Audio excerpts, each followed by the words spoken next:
Spotlight karong buntaga mga kapuso ilailahon ta kining sugbuanon nga pipila ka tuig ang nakalabay nakadiscover ni siya mga kapuso og bioplastic ginama kuno sa mangga og seaweed.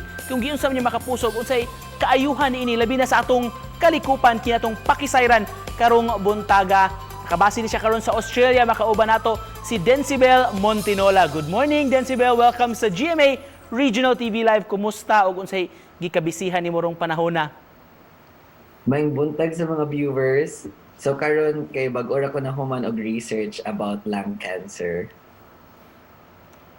Pagka-busy gyud ini mo sir og daghan kayo kaog gitinguha nga madiskubrian ron sa natad sa siyensya Sir Dencibel. At unahon kini imong discovery pipila ka tuig nakalabay kining bioplastic ginama sa mango peelings og seaweeds na highlight ni sa miaging mga katuigan sir. Sige bati nimo adto sir.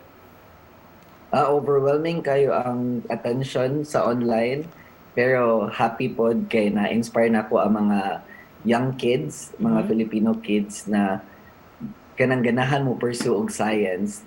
Kisa may nakapa-inspire nimo nining konsepto sa bioplastic sir? Kanang atong observation sa Cebu, kanang mag-uwan gamay, baha dayon, kay dahil sa plastic na nagbara sa itong mga canals. Tapos murag na ako'y opportunity ato no to create something out of what I've learned sa school. Mo na siya. Luckily na ami mga polymers from mango peels and seaweed.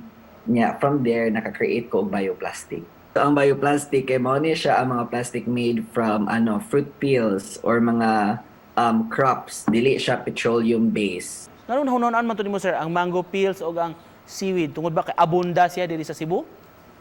Abunda siya sa Cebu tapos sa USC pod kay murag na ay patent sa mango peels na extract ay pectin, maong polymer sa mango peels na patent ang USC ana.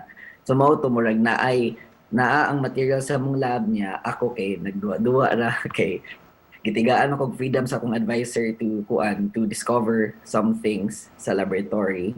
Ang bioplastic sir unsa may mahitabuan ni kung mabasa sa tubig, mainitan, ma-expose sa elements, mas dali ba siya nga madugta?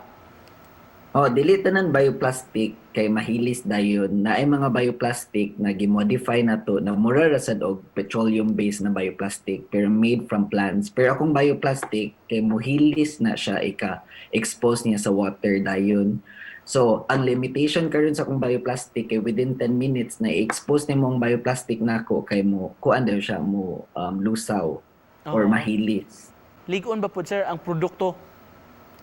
Actually, lig-on siya. Pag-test na mo, kay lig-on na siya. Kanang makakompete siya sa kalig-on sa conventional plastic or grocery bags na atong ginagamit. So kita kay murag culturally ang mga pamilya kay taga Sunday mag-grocery jud niya daghan kaayo og grocery bags na ma-consume nato niya. On average 15 minutes ra nato i-use ang single-use plastic niya dump na din nato and it will last mga thousands of years. So through my invention gana na to i-change na kung 15 minutes siya nimo gamiton kailangan mawagtang din siya within that time scale. To cap this off Sir Dencibel karong buntaga unsay imong buti paambit nga mensahe sa atong mga viewers unsay gusto nimo nga ma-share nga nakatunan realization ini imong journey sir sa imong mga discoveries sa siyensya? Ayaw mo ka-discourage if lisod ang science kay kuha na siya kanang theoretical pa na siya. If naana mo sa field jud kay dira na ninyo ma-cut-on na ma-love ang science kay very adventurous kay siya and fulfilling at the same time. Pagkanindot sa imong mensahe sir batan-on pa kayo panduna nagoy pangandoy og advokasya sa siyensya. Daghan kayong salamat sa pag-uban kanamo karong buntaga mga kapuso gikan sa Sydney sa Australia si Dencibel Montinola. Salamat. Thank you.